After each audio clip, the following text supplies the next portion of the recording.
name is Peggy and I'm a word nerd. Are you one too? Don't tell, they'd advertise, you know. Well, stand by, because before I'm finished with my talk, I am going to give you another word for us that I think you might like very much. But first, a word that you may not know, because I love learning new words, that's the word nerd thing. This is the word that describes what both Hamlet and Eliza Doolittle said. Words, words, words. That is an epizeuxis.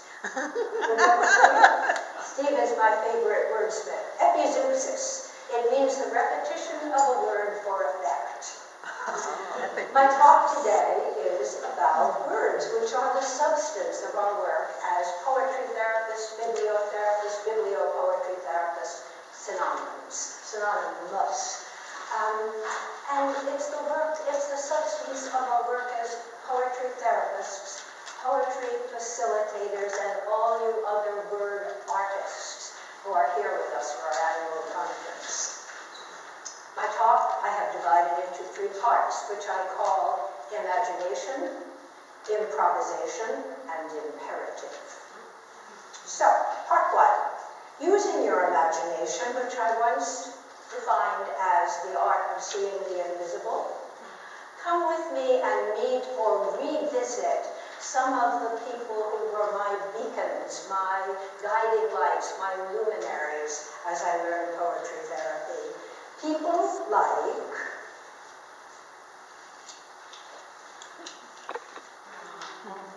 Did it work?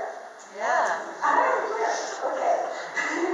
People like Arlene Hines, Ken Gorillick, Rosalie Brown, Art Lerner, Jack Reedy, and people I learned with, like Nick Mazza and Jerry Chavis and Alma Ross and Steve Roysowich and Kay Adams, and I'm leaving out people that I wouldn't say about them, and people like my students, like Wendy Kaplan and Ingrid Tegnier and Gina Campbell and Roseanne Singer and Jim Coakley, and if I've forgotten you, forgive me, but you're part of me.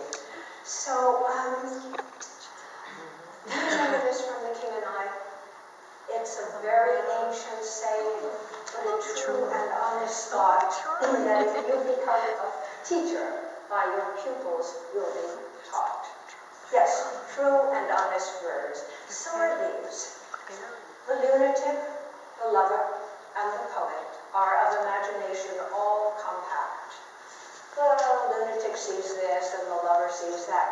The poet's eye, in a fine frenzy rolling, doth glance from heaven to from earth to heaven, and as imagination bodies forth the forms of things unknown, the poet's pen turns them to shapes and gives to airy nothing a local habitation and a name. So, true and honest words. Oh, here, that goes with this. I will tell you some stories about these word heroes who were all my mentors, and I'll punctuate, as only an old grammar teacher can do. I will punctuate my talk with images and stories about these people, and quotations, lines of poetry that are meaningful to me, like this one. Maybe you know this. The difference between the right word and the almost right word is the difference between lightning and the lightning bug. The right word is the right name of a person, a place, a thing, an action, or a description. As Juliet struggled with her love of Romeo and her knowledge of the feud between her Capulet family and his Montague family, she asks, "What's in a name? That which we call a rose by any other word would smell as sweet." Really? Juliet's famous question expresses her wish to transcend the scriptures of names, but also laments the reality. Words matter very much. Samuel Taylor Coleridge taught us that poetry is made of the best words in the best order. And you know Anu Garg, who does the word a day thing that you can get on your computer, he says a right word is the most direct route between two lines. So, what's in a word with its little squiggles, those little squiggles that excite brain activity that we can now read on PET scans, tantalizing in their grammatical constructions? Do you know this? The word grammar has among its origins the Scottish word glamour, meaning a spell, casting enchantment. Our words are the containers, the smoke screens, and the bridges that we use our imagination to form, to send out into the world. Thinking about my luminary mentors, I'm one of the fortunate few who knew them and still remembers them well. I'm reminded that my words matter. And I'm going to talk about words that are sacred and profane. Sacred, not in the religious sense, but transcendent, nevertheless, dedicated, deserving respect or reverence, having responsibility, sensitivity for others. I should have asked, is everybody hearing me okay? Yeah. Good, okay. It was the phrase, words matter, that I heard from Arlene Hines when I started my bibliotherapy training at St. Elizabeth's Hospital in D.C. in 1979. Words of the chronically mentally ill patients who sat in silence or babbling incoherently in blue fluorescent lighted, smoky-filled day rooms in what I came to call tandem isolation. Their words were the treasures that Arlene taught us to evoke. Let me see. Another of my heroes, is Ursula Le Guin, who is a philosopher who hides her philosophy in poetry and science fiction and fantasy. One of her latest books is titled Words Matter. So this made perfect sense to me. As one who had read voraciously and gathered my own words and poems and journal entries from the time I was very little. The learning experience was exquisite, growth promoting in every way. Little had I imagined that this precisely structured program would also encourage innovation, which for a gutsy girl like me was license for adventures with words. He ate and drank the precious words. His spirit grew robust.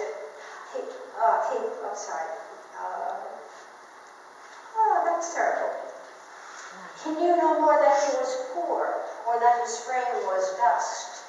He danced along the dingy days, and that bequest of wings was but a book. What liberty a loosened spirit brings. Henry Dickinson. The training program met for 2 days a week for 2 years. It comprised bibliotherapy classes taught by Arlene Hines and Kendall Relic, and supervised by Rosalie Brown, group therapy that we did with our patients on the wards.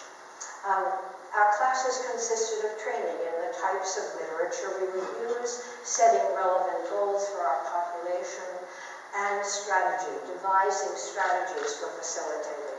The basic goals were the basic goals of any good growth-promoting process. But Arlene added another one, and that was the sense of beauty. Arlene said that the sense of beauty awakens powers of liberation, integration, and appreciation for life.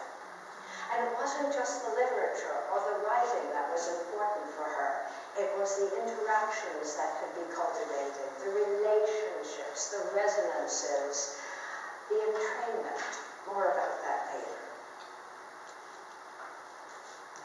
For me, it was a time of concatenations, syzygies, coincidences, inexplicable synchronicities were occurring, fueled by much of my work in those days. Everywhere I went, everything I read, every person I met seemed to be conspiring to awaken in me that hard gem-like flame that Walter Pater describes, that is the essence of creative growth. A few days before I started my training, a book, Psychopoetry by Gil Schloss, stared at me from a remainders table in a bookstore. A cartoon in the newspaper had characters who were the essence of creating your own story. My daughter brought home a book from her school library, which I kept. And the first poem I loved for its absolutely perfect rightness. It was by Basho. It was this: I am one who eats breakfast, gazing at morning glories. And I see your faces saying it with me because you know this. Yeah. I read Carl Jung's Memories, Dreams, and Reflections, which I highly recommend. In it, I came across this story of Babette, the elderly schizophrenic woman whose babbling made no sense, whom they was scorned as talking word salad, but Jung listened to her and was able to interpret her word salad, which is what they called it, as metaphor, and to help her understand it as metaphor.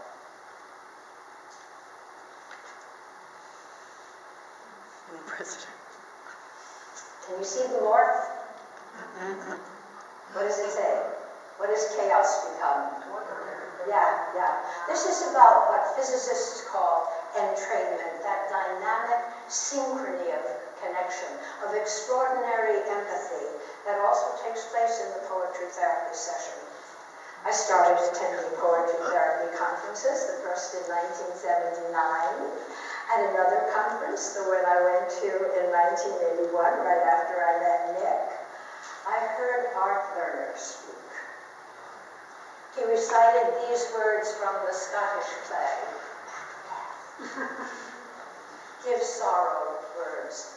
The grief that does not speak whispers the all-fraught heart and bids it break. There was a time of loss in my life, and I was hooked. Arlene's method was for us to bring magazines with colorful pictures out onto the wards, sit down next to a patient, and strike up a conversation about one of the pictures. And if the patient showed even the slightest gleam of interest, we were to invite that person to be part of a group that we would start soon. If the person didn't object, we would write their last name on our list. They were always called by their first name in the hospital by the staff. And we were to use our imagination for the kind of group that we would be presenting. When after several weeks of such visits, we had found 8 willing participants, we were ready to begin. First, we would submit a plan detailing the literature we would use, our goals for the session, our plan for facilitating, and we'd obtain the patient's permission to record the sessions. To give you an idea of the welcoming, broad freedom of that learning environment, I'll tell you this Arlene story. She and Ken loved the Socratic method of teaching. You know, you ask a question and let things develop. Well, Arlene asked, what do we do when the patients do not speak? Well, we had learned about listening with the third ear, so we said we had to hear what was not said. How do you do that? She asked. Well, by noticing body language, by trusting intuition. What is that? Arlene asked didactically. I said, intuition is just logic very fast. She said, I was afraid you were going to say telepathy. And she had a frown on her face that I thought was criticism. But I carried on anyway. I said, I think telepathy is just ordinary. I think that when we were just tribes in our little tribes and we didn't have language and we had to communicate with each other and we had no words, our brains knew what to do. And I think children have that when they're very small. And I said, I think when my children learned how to talk, I stopped listening to them and I listened only to their words. Well, Arlene, instead of expelling me from the program as a kook. She beamed, and she said that she and her identical twin sister, Eileen, never needed words to communicate with each other. She said they had that gift. And she said, use yours, but help the patients find their own words to express themselves and to interact with each other. My group began, and at the first session I initiated a process that I have used in every group and every class I've taught ever since. It goes like this. I invite each person, addressing the person by their last name, especially in a group of people with chronic mental illness, by their last name because that's been lost, to say their first name and a word I ask everyone for, because it's going to be something easy that anybody can say, and it also puts the voices out into the group. So I ask an easy question that relates to the theme of what I'm going to do, like a color, or the weather, or an article of clothing, or food. So here's what happened in my first session. I asked people to say their name and a food they like. And I modeled, I'm Peggy Ice Cream. And I said, Mr. Brown, who are you? And he said, Michael Hot Dog. And I asked Miss Wilson, who are you? And she said, I'm Amelia Cake. So we were off and running, and I said, I brought a poem for us. And I read the Washer, I Am One poem. And I asked questions like, where do you sit when you eat your breakfast? No, first question, what do you like to eat for breakfast? Yeah. And where do you like to sit? And who else is there? And whom do you see? And then, is there anyone in this group you might like to eat breakfast with? And you can see the progression from easy right there, I know this answer, to thinking a little deeper, and also following up on the goal, interaction. Well, supervision with Rosalie was an adventure.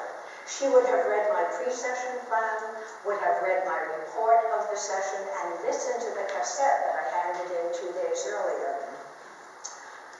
Rosalie, let me see. Here's an example of listening with the third ear. Rosalie asked me what I thought was happening at the 20-minute section of my facilitation. I said, I don't know, why are you asking? And she said, because I heard your chair scraping back. And I know that all the patients on that ward are in wheelchairs. So I thought back, and I remember that one man had what looked like an angry look on his face, but I had to forge on with my agenda, so I ignored it, but my body hadn't. Anyway. Rosalie had heard and responded to that sound, as well as all of the sacred words, the holy treasures that honored whatever life force remained in these often forgotten people. I learned to listen with my whole body. Yes. Do this with me. Maybe some of you have already. If I say to you, strike while the iron is hot, what does it mean? Go for it. Do it. Where do you feel it in your body? Just notice. If I say to you, make hay while the sun shines, it means the same thing, right? Do it. Go for it. Where do you feel that one in your body?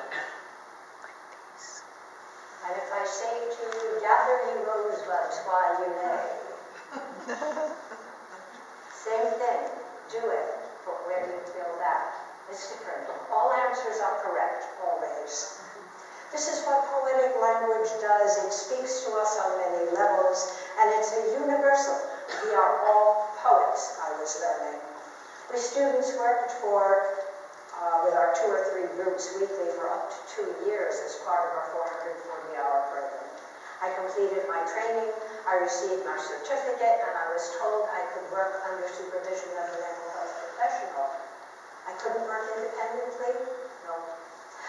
So, because I thought I was very old at 45, I decided I better hurry up, and so in 2 years I was able to get a social work degree. I enrolled, and I loved it. I loved everything about that educational process, so different from what I had experienced from my ages 16 to 20 at my most immature unreadiness at Brooklyn College. You know my Brooklyn, by the way? I was now a much more confident and adventuresome gal, fortified by the poetic license engendered by my bibliotherapy training, and inspired to imagine myself in new ways. Part 2, improvisation. This was a time for jazz. A time for unbridled freedom to experiment in how and what I learned and how I spoke my words and inspired others to speak theirs. Listen to Stephen Nachmanovich from his book, Free Play. We are all improvisers. The most common form of improvisation is ordinary speech.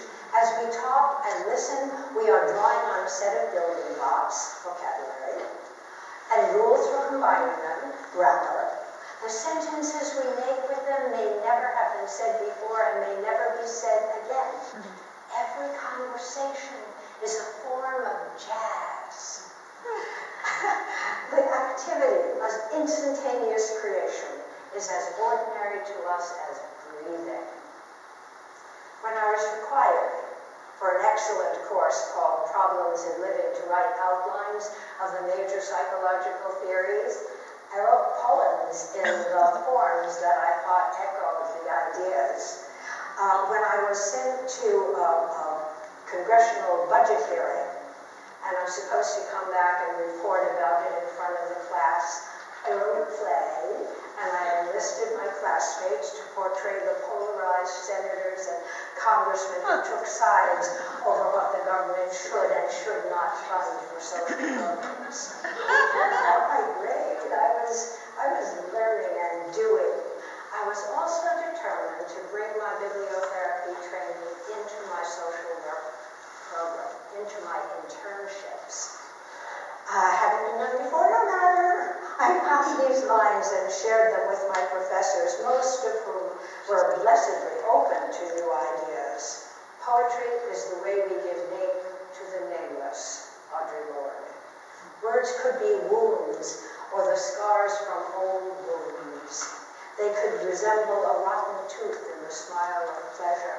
Words could become monsters, the SS of the unconscious, driving back the thought of the living into the prison of oblivion. That's Marie Cardinal and Alma introduced me to. Words can be guides, too. Escape routes marked on tattered old maps for the language that is safe and shared by the new. Poetry is above all the most daring form of research. Wallace Stevens. Sticks and stones can break my bones, but words can break my heart. Those who weren't open were another story. One fieldwork supervisor in a hospital program I was assigned to was an old-time social worker with whom I had lively, heated arguments. Making impassioned pleas to do my poetry therapy work, she called it New Age caca.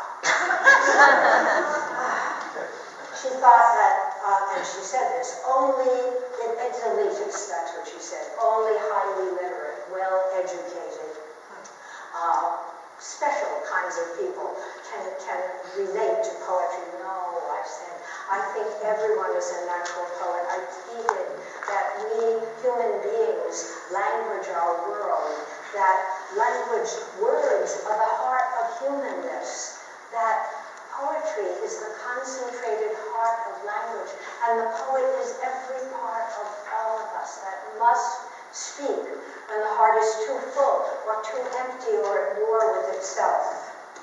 She hummed. I read her this excerpt from a Mark Van Doren poem. This is the first poem. There was none before it. Do not misunderstand me. This is the first poem ever. Nothing to start from except the silence. Nothing to run with save an odd, secret excitement, a strange need to be there with words when the heartbeat happened. And I finally prevailed. Not only that, but the staff nurse who had been assigned as my co-facilitator continued with the group after I finished my internship. Also, having advocated unsuccessfully for my St. Elizabeth's training to be credited towards my social work degree, it was the following year, and students who were in the program did get credit for that. And I was invited back to teach. There was a professor who scoffed at bibliotherapy, called it play, not like the real work that was his work. I recited for him Helen Harris Perlman's impish poem. By the way, here's Miss Perlman at our Chicago conference. I think it was Jerry who invited her. Here's the poem. A person's id, and the humor got right to him. I never saw a person's id. I hope I never see one. And I can tell you if I did, I'd clamp an ego as a lid upon it. Which is, I gather, what God did when first he saw a free one. Here are some more of us from